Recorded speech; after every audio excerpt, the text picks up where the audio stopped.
Hello again, everybody. Dave Stevens here, coming to you from the home offices right here in Bristol, Connecticut, which is actually, it's just my living room. But it's great to be here with you guys tonight for the Geary, Stevens, and Stein show. I'm Dave Stevens, and of course, I've got to bring in my co-host from Minnesota. Actually, both co-hosts are from Minnesota, but Troy Geary joining me tonight. Troy, how are you doing up in the land of 10,000 lakes? I'm doing great, Dave. It's already starting to turn into fall up here, so looking forward to that. And hopefully looking forward to the Vikings. And of course, speaking of the Vikings, Will Stein is also with us again tonight. Will, how are you doing tonight, brother? I'm doing just fine. Speaking of the Vikings, we've got the Vikings logo here in the background. Just enjoying it 2 weeks away from our kickoff against Green Bay. I'm looking forward to the season and looking forward to learning things from our guests tonight. Well, I'm looking forward to our guests tonight. Our guests, of course, are a former professional football player, Leon Searcy, who played for Jacksonville and Pittsburgh, amongst other teams. He was a all-pro offensive tackle. He was a great in his day. I mean, when he was back there blocking for Brunell, he was amazing. And we're going to talk about the book. But joining us now are Leon Searcy and his co-host and author and business associate. And he's got such a great career. We'll talk about that a little bit later. But, of course, the man of the hour, Leon, thanks for joining us tonight on Geary, Stein and Stevens. And how are you doing? I'm doing outstanding. I appreciate y'all having me on the show. It is it's awesome to have you. And as we talked about this amazing career that you did have in the NFL, and we'll look a little bit for our listeners, they don't get to watch, but we talk about that career and what that was, in the NFL. What are some of your memories of the NFL, and do you miss it? Some of my fondest memories in the NFL is with the Pittsburgh Steelers. Remembering that 4 years in a row, we led the NFL in rushing. I played with some outstanding players within the locker room that I was with. Rod Woodson, Cornell Lake, Greg Lloyd, Kevin Green, LaVon Kirkland, Chad Brown, Damani Dawson, who's a Hall of Famer, probably the greatest offensive lineman I ever played with. I have fond memories of playing in Jacksonville with some of the all-time greats of Baselli, Brunell, Jimmy Smith, Keenan McCardell, just to name it, for Fred Taylor. I really didn't have a fond appreciation for those guys until my career was over, when I realized how great they were, because you kind of take it for granted when you're in the locker room with them, but when your career is over and you look back and you say, wow, I played with some great players. I was blessed to play with some great players. Those are some of my fondest memories of 8 years in a row during my career. I never missed the playoffs. I never missed a game. So I take a great deal of pride in that. And I got the one Pro Bowl bid. Right tackles at that particular time didn't go to the Pro Bowl. So I fought like a dog in the street to get my Pro Bowl bid because we had some amazing left tackles that I had to go up against every year to get that Pro Bowl bid. So those are some of my fondest memories as a Jaguar and a Steeler. For those that don't know, you went to the University of Miami and you had some great teammates. Can you tell us about your first meeting with Dwayne "The Rock" Johnson, and what are your memories of the late Jerome Brown? With Dwayne "The Rock" Johnson, I actually met him the first time at freshman orientation. I was in the cafeteria sitting at the table with a bunch of other offensive linemen. We used to watch the freshmen come in to eat, and we were always pick and choose what freshman we thought was going to make the team or was going to probably be home crying to mama. And Dwayne Johnson walked in there, big guy, muscular guy. He had on a too tight shirt, too tight shorts. And I thought he was a grown-ass man as a kid. And I told the offensive line that more than likely that he was going to be a defensive tackle, and we was going to have to block him every day in practice. So that he was a try-hard weight room giant. He spent a lot of time in the weight room, and he always gave great effort as a defensive tackle. Jerome Brown, I first met Jerome Brown on my recruiting visit at the University of Miami. I met him at a Thomas the Hitman Hearns boxing match back then in Miami. He was the meanest, toughest man I knew outside of my dad. He talked the smack, he backed it up, and he called you out. He had a great deal of pride at the University of Miami. He wanted to make sure that if you was a freshman coming into the University of Miami, you understood the standards that were set by the guys before him, and then not to let those standards down. That's why I love JB. It's a shame that they don't have a statue of Jerome Brown sitting somewhere at the University of Miami. So, and I know you said in your book, you said that you had opportunities to be a backup, but you decided that your pride got in the way and you decided to walk away from the game of football. Do you thought if you would have accepted that backup position and you could have earned your job back in training camp? Well, you know, us veterans call it stealing. I could have stole at least 3 more years in the league, because when the Dolphins cut me in 2002 from an injury settlement that I suffered on the last game of the preseason, I was out of work for about 2 weeks, and then I thought I made a chance. I had the opportunity to come back and play for my former team, Steelers and Jaguars, but they emphasized to me that if I came back, I was going to be nothing more than a backup. They were trying to develop the young talent in front of me.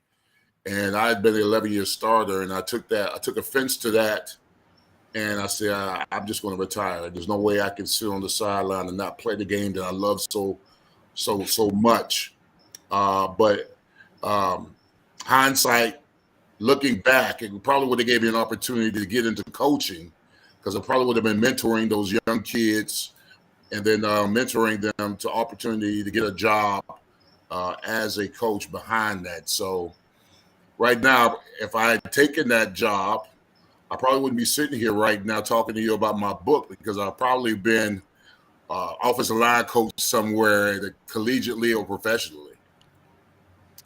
Well, we're glad you're here with us anyway tonight, Leon. But, I got to ask Mike, because it's kind of weird, this whole dynamic. But how did you guys, Mike, come together and create this book? It's a fascinating book. I can read, guys. So, yes, I did get the book. I did read it. It took me about 20 days. No, actually, I read it in 2 days. And it really is. It's a really, I have a lot of questions, but we only have 30 minutes. But, Mike, how did you guys come together on this book? Well, actually, we got to give credit to World Sports Alumni. For anybody who's interested in learning more about World Sports Alumni, check out the website at www.worldsportsalumni.com.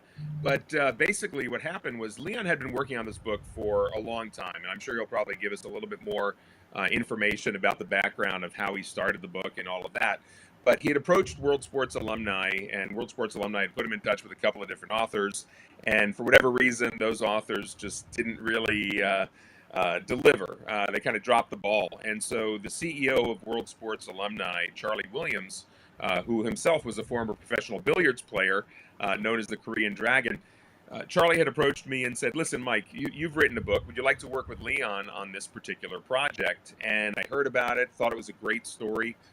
This is back in July of 2020 when COVID had kind of shut down much of the country anyway, so I had a little extra free time on my hands to work on it. But Leon turned over all of his diaries, all of his writings, all of his audio recordings, and I would come home from work every day and basically just sit down and start writing this book and putting it all together. And within about 11 days, I kind of had the rough draft ready to go. Shared it with my wife, who's not necessarily a sports fan, but she loved the story. And she had a lot of questions. There was a lot of information that she said, you got to go back to Leon. You got to get this, you got to get that. And so she kind of gave me the list of things to work on. And Leon and I spent another week kind of filling in some of the blanks there, getting more of the story into the book. But within less than 3 weeks, basically, the book was ready to go. And we launched it in November of 2020 when the Steelers came to play the Jaguars in Jacksonville.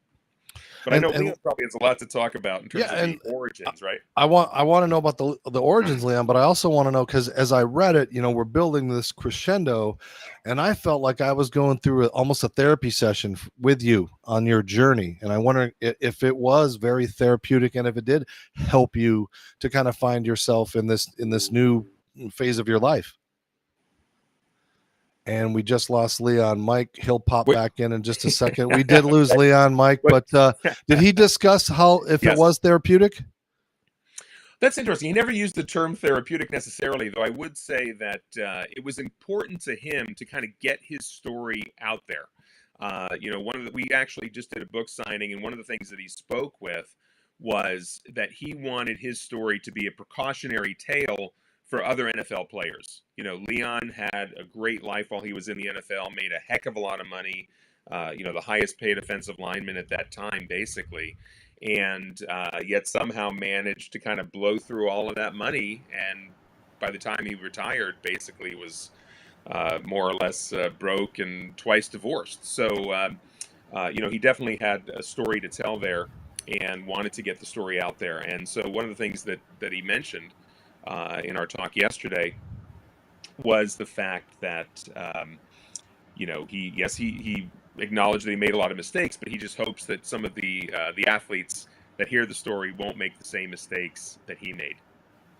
And I think Leon is popping back in, so we're kind of tap dancing a little bit here in the podcast land as he reestablishes his signal. But Mike, thank you for being a part of this. And now, Mike, Sure. you also are you get to be around Super Bowls and things like that. So explain a little bit about what you do and how you got involved being around all of these famous celebrities, because it really is quite impressive when we take a look at a lot of the people that you're around, and it's a who's who of superstars. Well, my day job is I work as a financial advisor, and I've been doing that now for about 25 years. But prior to that, I had worked as a television news producer for a few years with the NBC affiliate in West Palm Beach and with America's Health Network. And I was out of TV for a long time. And in 2019, when the Pro Bowl came to Orlando, I had an opportunity to get a media pass. A buddy of mine who ran a website called Vegas Sports Daily, shout out to Mike Dixon, he got me a media pass for the Pro Bowl. And so it was my first day back on the job after being out of the media since 1997, basically. And my one assignment was you got to get some audio with Jared Cook. Jared Cook was the only Raiders player in the Pro Bowl that year. And since the Raiders, at the time, they were still in Oakland, but of course we knew they were going to be going to Vegas. So it kind of made sense to try to get some audio with Jared Cook. So I introduced myself to Jared, and while I was waiting for him to wrap up with the Raiders team media, I overheard him telling a story that I thought, oh my gosh, if I can get him to tell me the story, this will be fantastic. So I ended up getting him to tell me the story about his flight into Orlando. And this is during the government shutdown in January of 2019. Folks might remember the government had shut down for a while. And so when he flew in, the story that he told me was, oh yeah, I just flew into Orlando, and these TSA agents, they broke into my luggage, they stole my shoes, they stole my clothes. But hey, when you don't pay these guys, they're going to go to, they're going to turn on the ones they serve. If you don't feed a dog, they'll go to licking on your bones. Just a great quote. And so the story ended up getting picked up by ESPN and Bleacher Report and TMZ.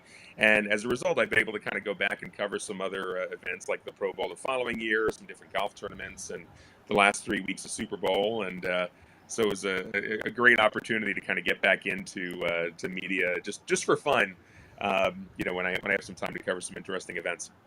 And we've got Leon back, so welcome back, Leon. And we were talking about your book, and I was asking you, like I said, it felt like a journey through your life as we built from 3 national championships and then the Super Bowl and everything that you did, and then the lows that we experienced, but yours were much lower than most. But it seemed almost therapeutic, because in the end, it was a triumph.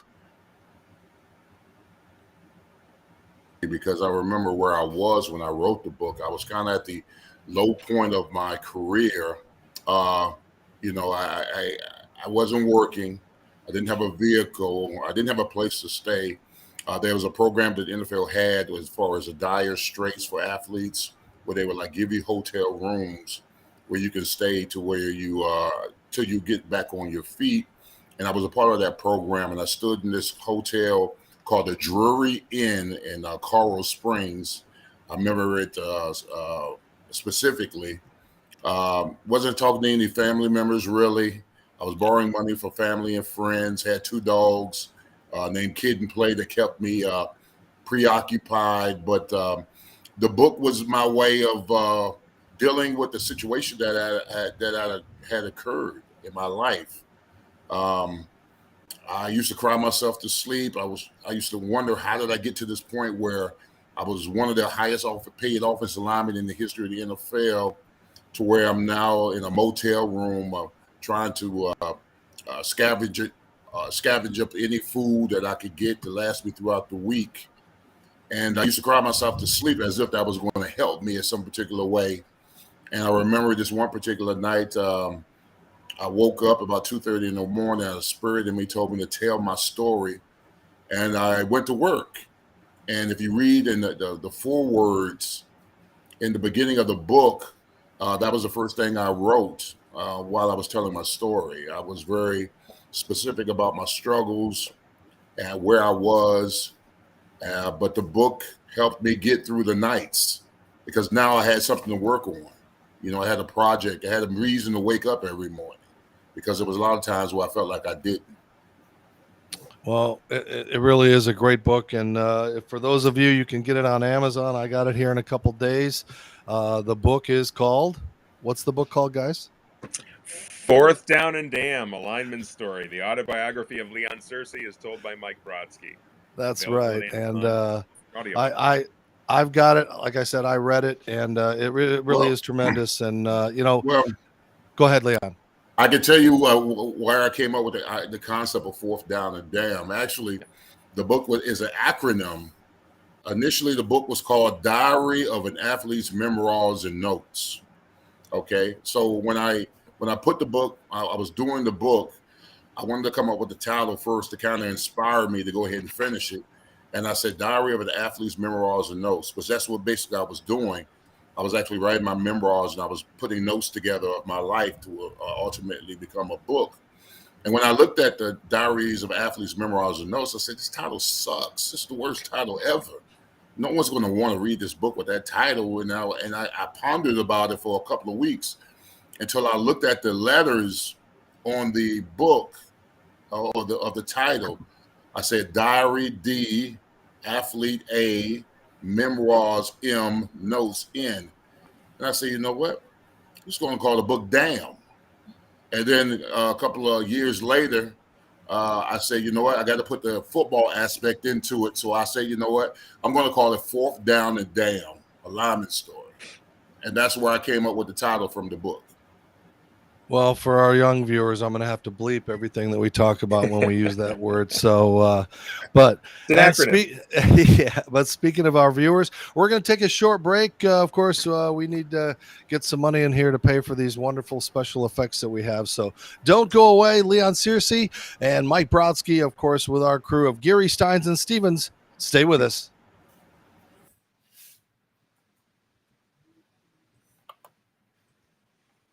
This is Pete Davidson from Manscaped.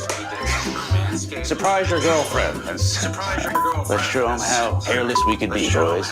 Presentation matters. Don't make me get specific, because I will. Shave your dick. Shave it, baby. I got a hot date.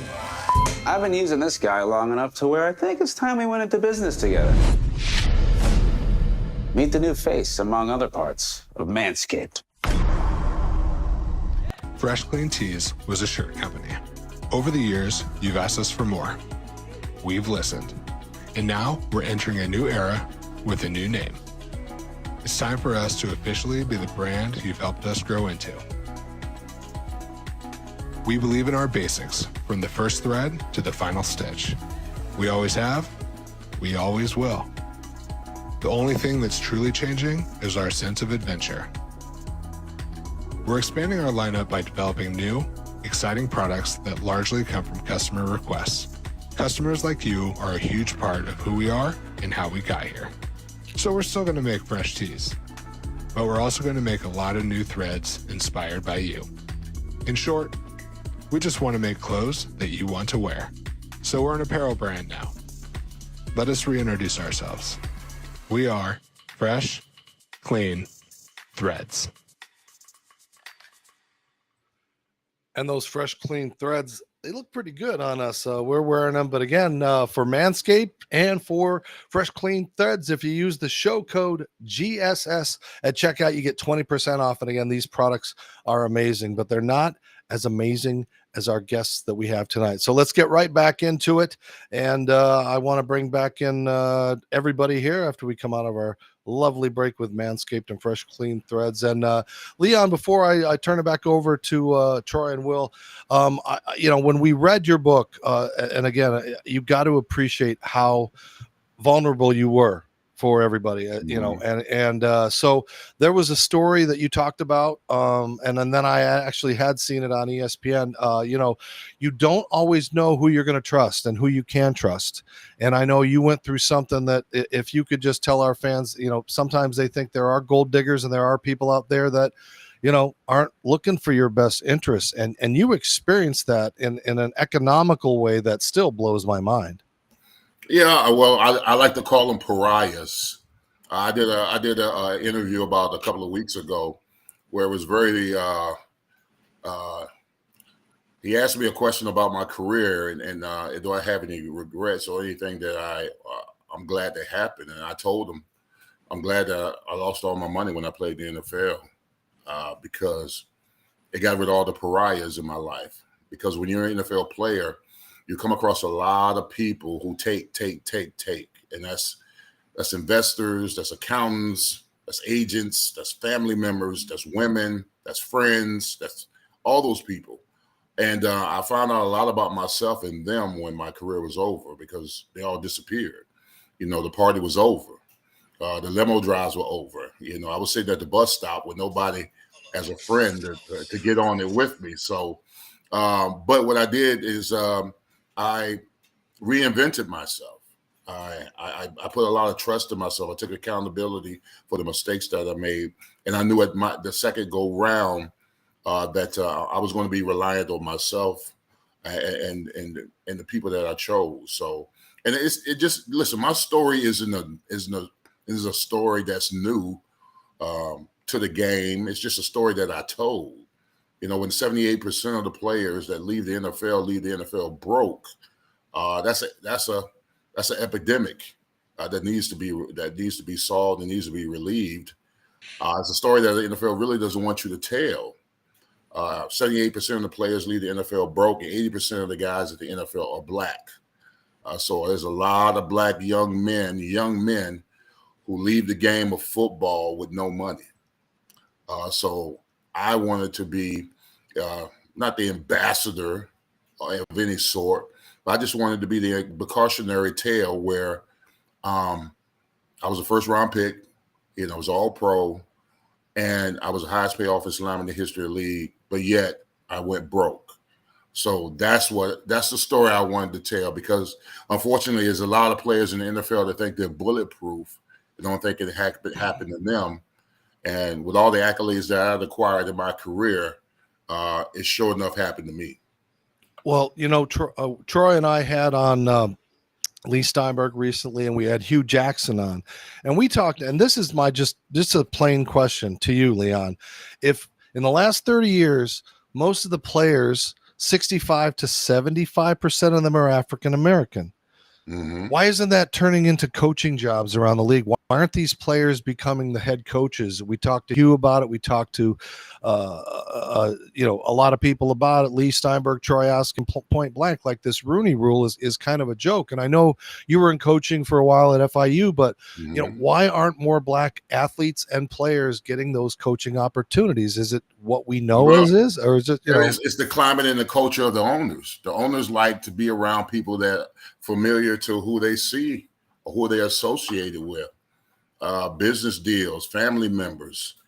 They're usually white people, and the owners, mass majority of the owners are white, and they like to have people around them that look like them.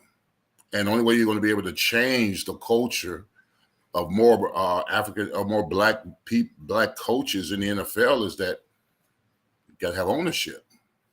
You got to have ownership at the highest level. You need black owners to own NFL teams in order to change the culture. If you want to change the culture, you've got to influence the people who are at the top, from the ownership to the general manager to football operations. And then those guys are going to want to be around guys that they're familiar with, who they see all the time. That's the only way I see that you're going to be able to change the lack of coaching, black coaches in the NFL, is that you've got to get more involved in ownership. And that's not a slight on the owners. They just happen to be, the mass majority of them are white, but they want to deal with people that look like them. And the only way you're going to be able to get more black coaches, I believe, that you're going to have to get more black ownership in the NFL.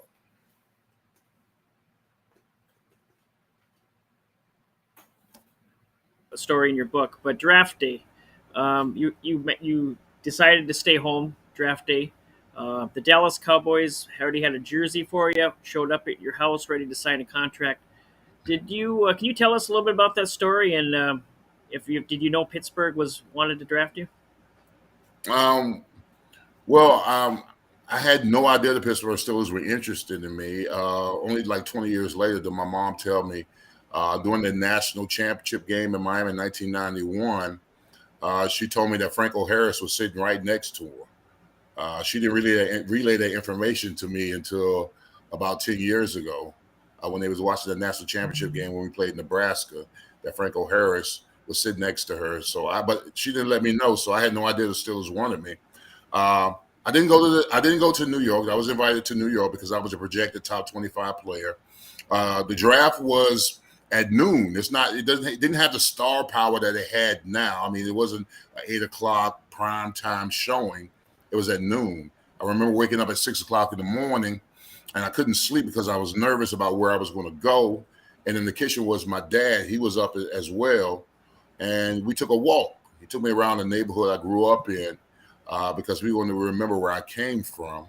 So we walked for a good 2 or 3 hours around the neighborhood in Pine Hills in Orlando. And we got back to the house, and there was media everywhere.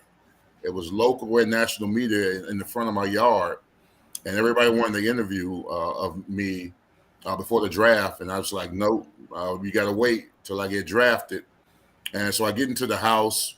I go downstairs, and my agent's downstairs. And about 10:30 before the draft, about an hour and a half before the draft started, I got a call from my former coach, Jimmy Johnson. I knew exactly who it was when I got on the phone. And he said, Leon, how you feeling? I said, I'm feeling good, Coach. He said, well, you know what? He said, how you feel about being a Dallas Cowboy? I said, Coach, I would love it.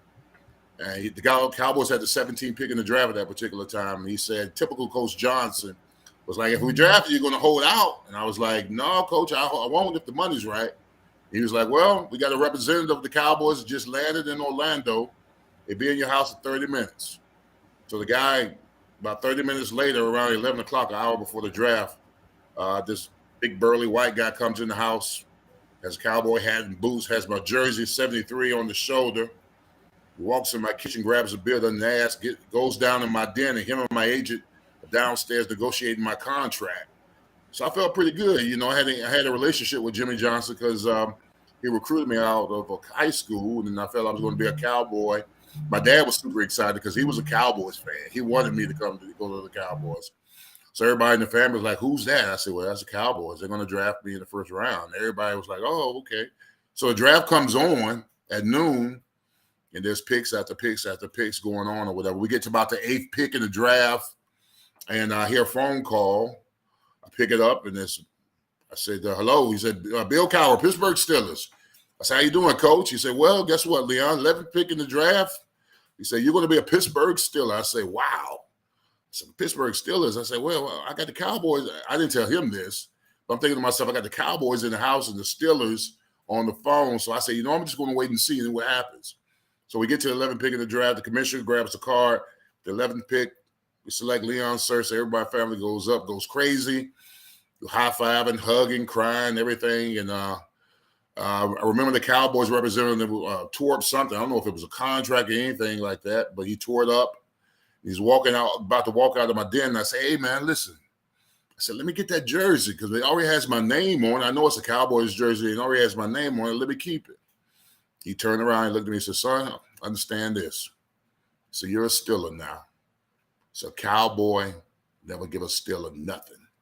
And he walked out the door. I said, wow. I said, that hate is real. That's some real hate right there. Cool.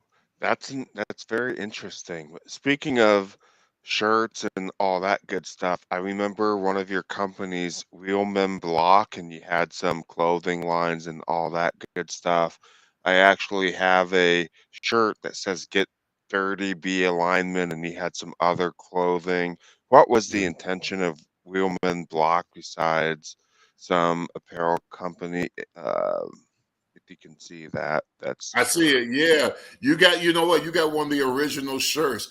Real Men Block is going to be rebooted this year. I had to close it down because I closed it down not only because of the pandemic, but a couple of years ago, when I launched Real Men Block, I had to shut it down because both my parents got sick at the same time, and unfortunately, they both passed away. So I was doing good things with Real Men Block. I wanted to create an apparel line specific to offensive linemen, something that offensive linemen can take a great deal of pride in.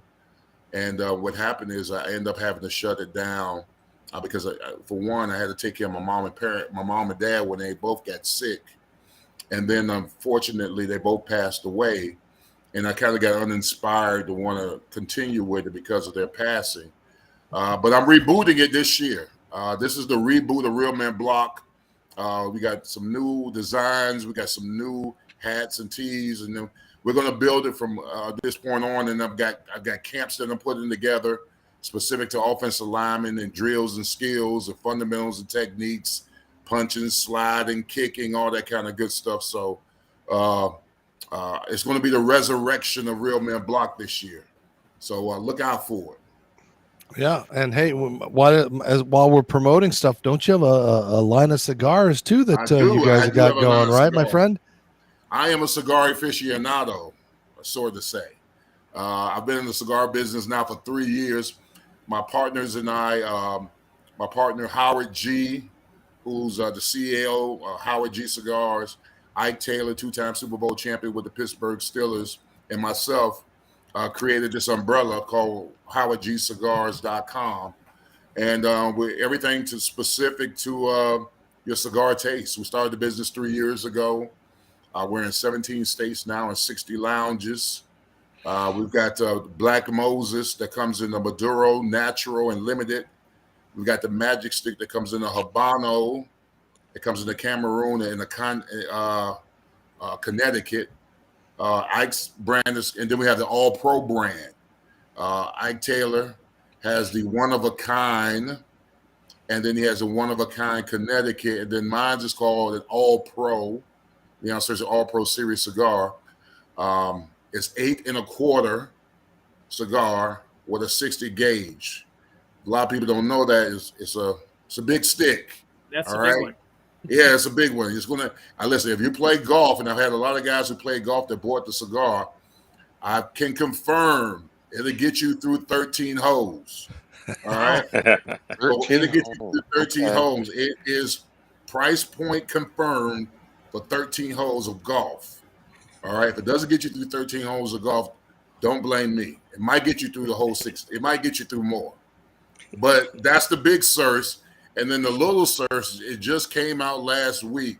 The little Searcy is 5.5, 58 gauge, same tobacco, same blend, same leaf, but a little smaller, because we understand in the market of cigars that only less than 10% of the cigar smokers smoke my big Searcy, but the mass majority of people that smoke cigars smoke the smaller cigars where they can do 30-minute intervals while they're smoking. He Awesome. will I'm definitely. guarantee.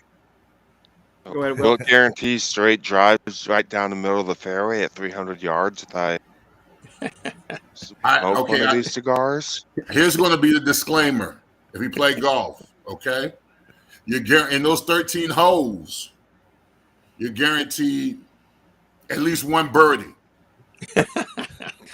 Okay. I'll definitely take like 10 of them then. That means you're gonna have to play. You have to play 10 different courses, though. It's only for that day. Oh, okay. Well, definitely gonna pick some up. I'm a cigar guy, so you had some great coaches over the years: Jimmy Johnson, Bill Cowher, Tom Coughlin. Can you tell us what's made each of those guys a great coach to play for? Well, Jimmy Johnson taught me how to be a champion at the University of Miami. So I'm always partial to Jimmy Johnson because he influenced me first and early on. You got to remember, I played 1 year of high school football. I was very impressionable as a kid.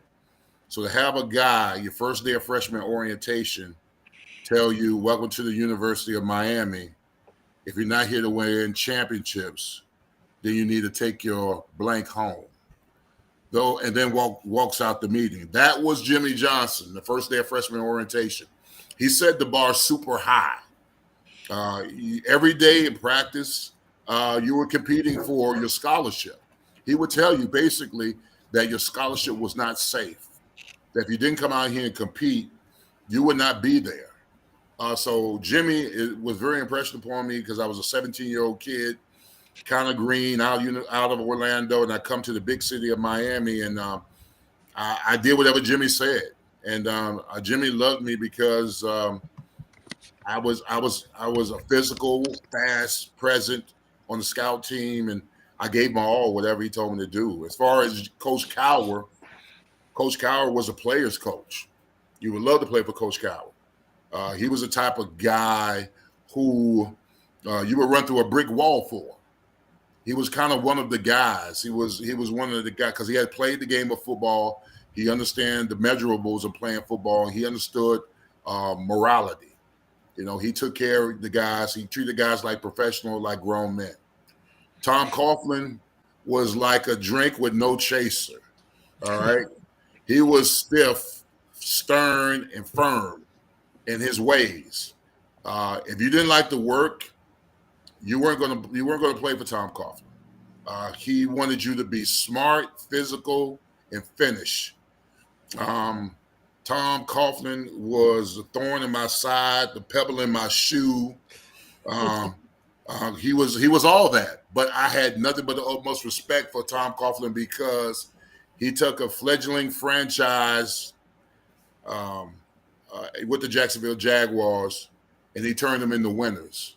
In 1996, I used to call us the land of misfit dolls because everybody that nobody wanted in the NFL came to Jacksonville, and somehow we made it work. And we had every year I was in the Jaguars, 96, 97, 98, 99. We made the playoffs. We won the division. We beat the Steelers. We swept the Steelers twice, and we were in the AFC Championship game in 96 and 99. So I was blessed to have three great ambassadors to football who will probably be all in the Hall of Fame. I know Jimmy's in the Hall of Fame. I know Bill Cowher's in the Hall of Fame, but Tom Coughlin as well. Somebody real soon should be wearing a gold jacket. Real quick, speaking of the Hall of Fame, you were just in Canton for Tony Baselli's induction. Kind of talk about that weekend and how proud you were to see him inducted. I was happy to see Baselli go in because Baselli was in my era of football. We bled, battled together as bookend tackles. I believe in that particular era from the mid-'90s to the 2000s, we were the best pair of tackles in the NFL. He was at his peak. I was at my peak. And we won a hell of a lot of games. So when he went in, you know, I tweeted, I said, Jacksonville, we made it to Canton. Because a lot of people don't know the fans here in Jacksonville. They've had to deal with 10 years of ineptitude here in Jacksonville. So to see Baselli go into the Hall of Fame, it was jubilating for the fans who've had to deal with the fact that this team has sucked for 9 out of 10 years. And it just felt good that Baselli kind of brought a bright light to Duval. So that was refreshing. Plus, I was super proud of him. I was super proud of him as not only a player, but as a person, because he's a great ambassador for the city of Jacksonville. And I couldn't see any better person go into the hall than Tony Baselli. That's great. Yeah, it was awesome to see him go in. And hey, we've got some great things still coming up. Stick with us as we wrap up the Geary, Stein and Stevens show. We'll talk a little bit more with Michael and Leon about the book, about life, and maybe we'll find out his predictions for this season coming up next. So stay with us. You're listening and you're watching the Geary, Stein, Stevens show. Something like that.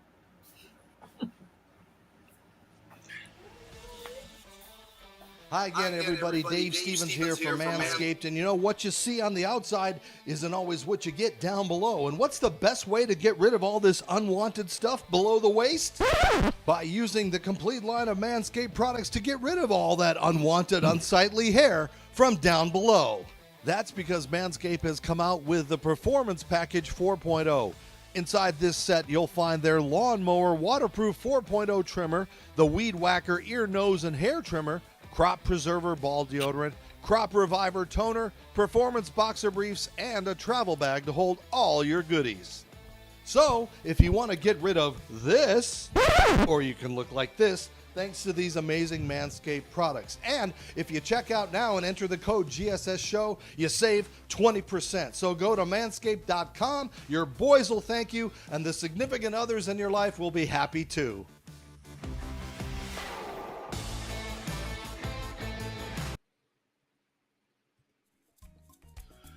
You want 20% off the world's softest, comfiest, best-fitting men's clothes? Well, look no further than Fresh Clean Threads, because they have your back and your front and your sides with everything from tees, tanks, Henleys to pullovers, hoodies. I can't even read tonight. Get designer quality basics without paying ridiculous designer prices.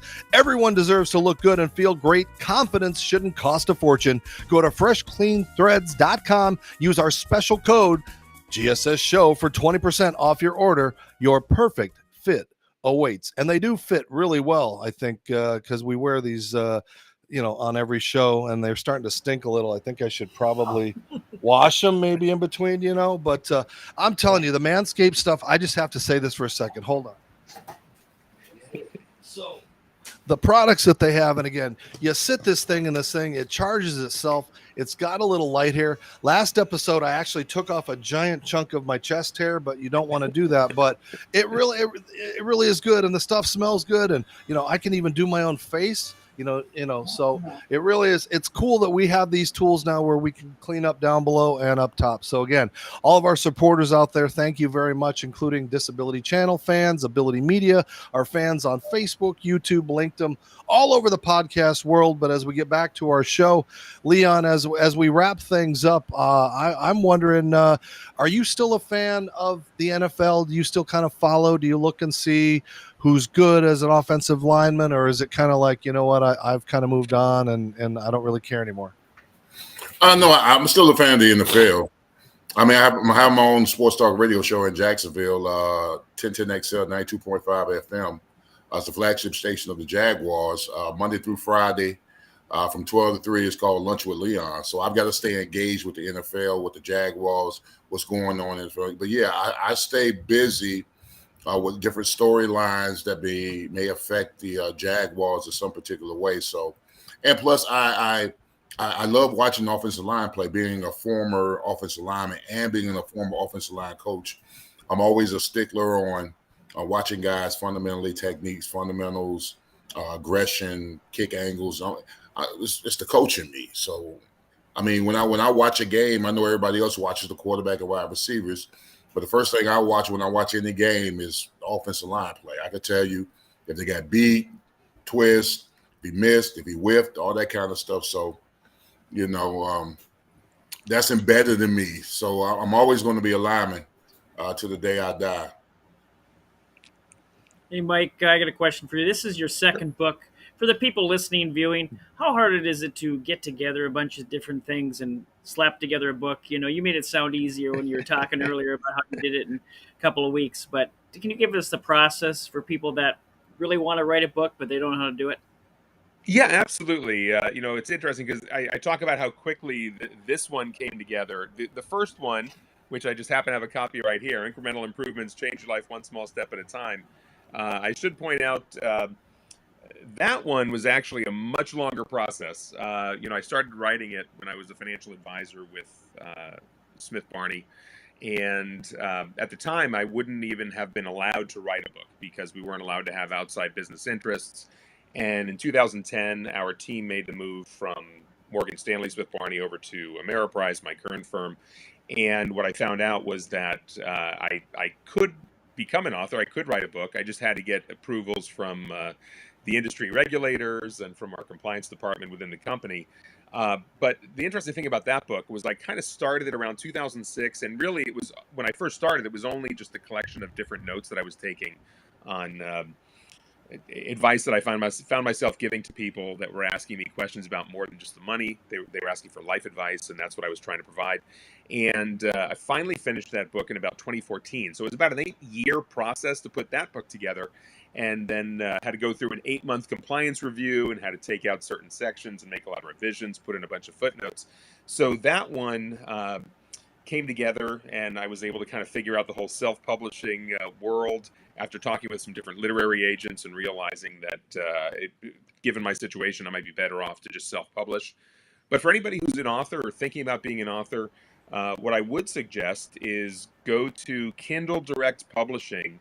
kdp.amazon.com is the website. But if anybody's interested in self-publishing, check out that website. It's really actually a great resource for anybody that has an idea for a book. You too can be an author. It's not always a quick, easy process, but after having written the first one, the second one was a heck of a lot easier. I will say that.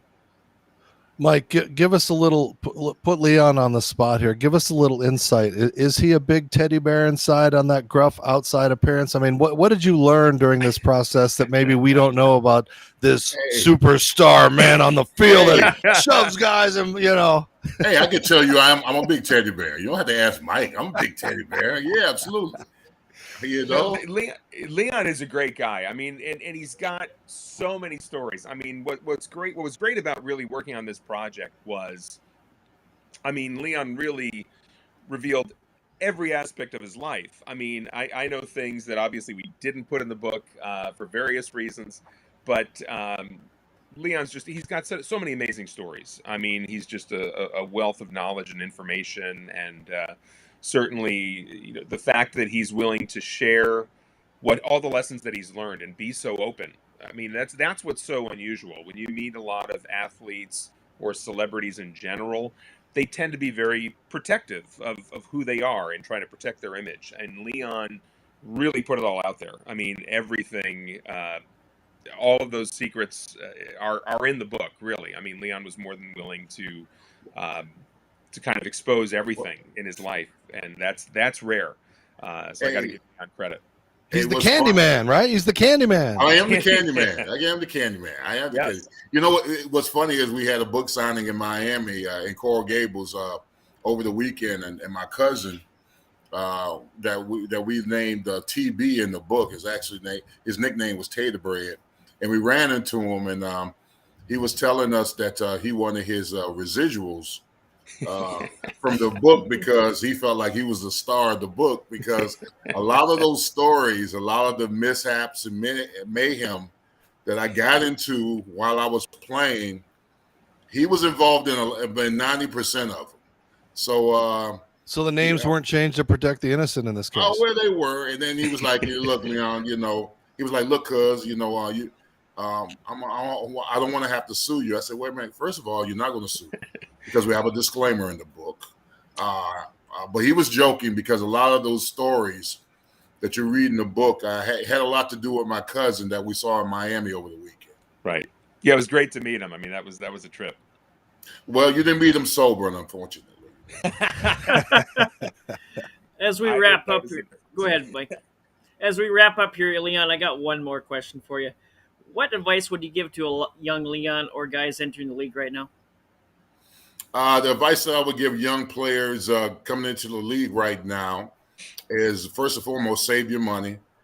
Second of all, keep your circle small. Invest in yourself. Learn how to say no.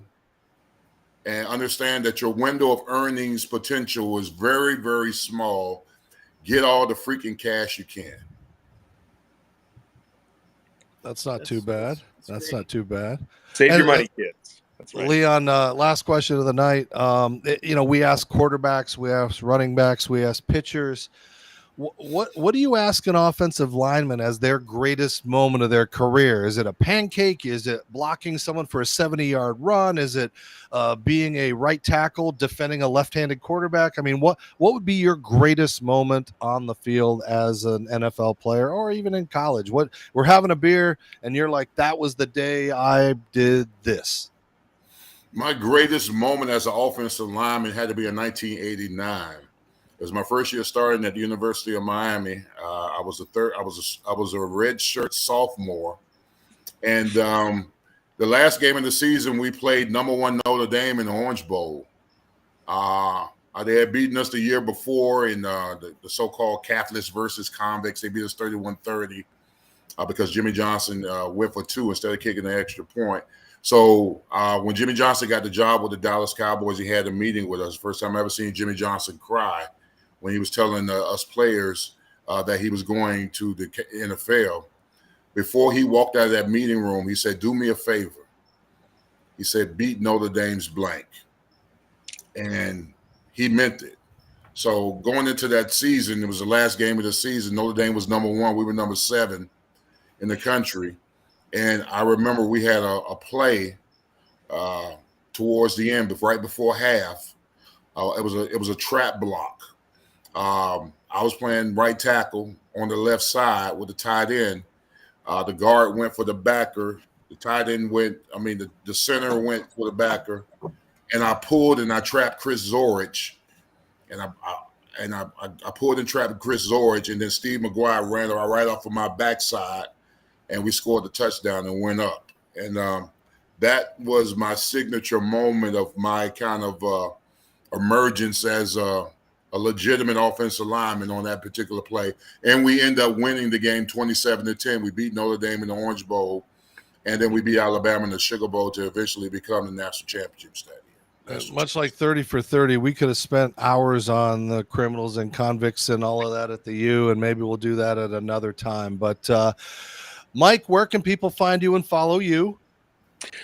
Check out my link tree, linktr.ee/Mike Brodsky, MikeBrodsky. But on my link tree, you can find all the links for Fourth Down and Damn, as well as my first book, Incremental Improvements, and a whole bunch of other great content up there as well.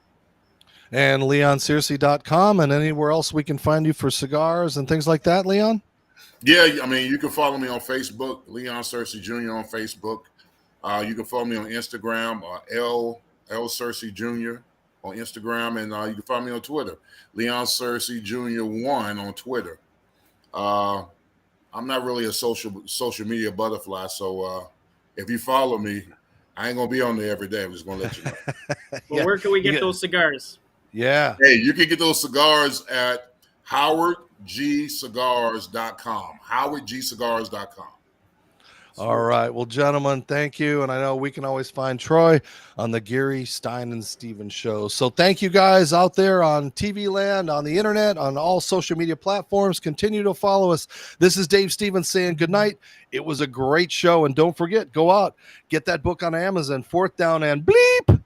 All right, folks, have a great night. We'll see you next time.